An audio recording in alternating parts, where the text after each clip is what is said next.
universe. Chapter 1. Band Practice. Back on Earth, the squabbles of ordinary humans continued on as usual. A group of 3 uncontrollable hooligans, passionate and driven as they were, practiced their latest set list, hoping to make their upcoming show one to remember. At first glance, this motley crew of eclectic sound goblins visually tells you there's something peculiarly exciting here. After hearing their music, you realize they're not the most relatable band, with song titles like Thunder Squash and a ballad named Prepaid Postcards. I'm sick of telling you. Turn down your bass, Kevlar. We can't even hear the kick drum. The curly-headed percussionist screamed from across the record shop. She tossed one of her percussion mallets, nearly missing Kevlar's head, but smacking their makeshift lighting rig, causing a minor electrical burst. Keep your shit under control, Donnie. I want to be alive when people hear my funky lines. Don't go getting me electrocuted on an account of amplitude. Donnie shifted her attention to their DJ and hype person, who goes by the name Honcho. Honcho is probably the most experienced and natural performer of the 3. Don't just stand there and watch. Are you going to back me up or what? Honcho came to the US after a string of successful albums in Venezuela. Unfortunately, due to a gambling addiction, Honcho ended up owing the wrong people, well, a lot of money. The inflation rate in Venezuela pretty much destroyed any possibility of paying it back. Honcho fled to find a better life. Who would blame him?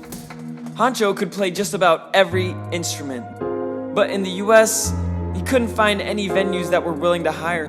No one actually knew who Honcho was due to the constantly mixing array of adorned headgear since arriving to the US. Vámonos. Honcho yelled at the 2 squabbling bandmates. Don't plan on getting any glory if you can write your own story. This became Honcho's catchphrase after having heard it in some self-help video. Kevlar assured the team. Here's the story. If we can't sell at least 20 tickets for this show, the promoter is not going to pay us again. Remember what he said last time? This is it. We're really on the line. I'm not going to say I told you so. If we don't come through this time, it might just be the end. That's what you say every time. Donnie muttered. And if it wasn't for my willingness to cover your ass and bring out the greatest damn performance that motor has ever seen, I don't think we would be getting a second, or I think in this case, a 68th chance. Just as Donnie snarled and took a deep breath, as if preparing for an onslaught of derogatory word arrows to be shot directly at Kevlar's face, a massive boom shook the rehearsal space and put the 3 into quite a daze. What in the hell? I swear if I go outside and some idiot smashed into my car, I'm going to lose it. If someone smashed into your car, then they are doing us a favor. It's about time you got your dad a new car. It is my car, okay? I have the paperwork to prove it. So, what if it used to be my pop's? I put a lot of love into seeing that piece of junk stay together. When she opened the door, she was pleased to notice a bright blue sky, but no sign of damage anywhere in the vicinity. After 5 minutes of mental gymnastics, the crew had wore themselves out, just trying to find the source of the noise. Even Honcho had taken the time to change his headgear to one that made him look like that person in The Scream by Edvard Munch. Maybe it was a faulty amp? But since when could an amp blow that loud? Donnie walked back in and shrugged. We don't have any time for distractions. The show is tomorrow, and we still only have 2 tickets sold.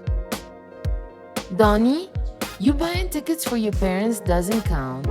In my country, I sold out stadiums, and it wasn't by convincing my parents to come. Kevlar stood up and put himself between the 2.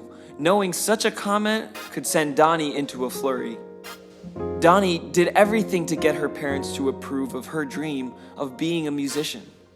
However, the only thing they saw was the daughter they wished that had become a teacher. Okay, how about this? We all go out to Tango's and Tacos nightclub tonight, and we see if we can't get some tickets sold. People there are always looking for a good time, suggested Kevlar in an attempt to keep the group focused. I swear, if this is another move to get me to pay for your drinks, Kev, I'm going to take your cut off the door. You already owe me. Come on. You know that I'm going to make sure we're taken care of. I have this buddy who promised he would come out. His cousin works at Interscope.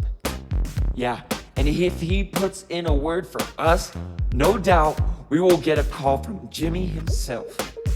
Donnie was over the small talk, and it wasn't the first time Kevlar had spoken of some out-of-this-world opportunity for the band to strike it big. Whatever you say, Kay. Donnie rolled her eyes. Let's just make sure we sound good when it comes time to show up. With that, the band took to their instruments and ran their latest hit from the top.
Snowbirds can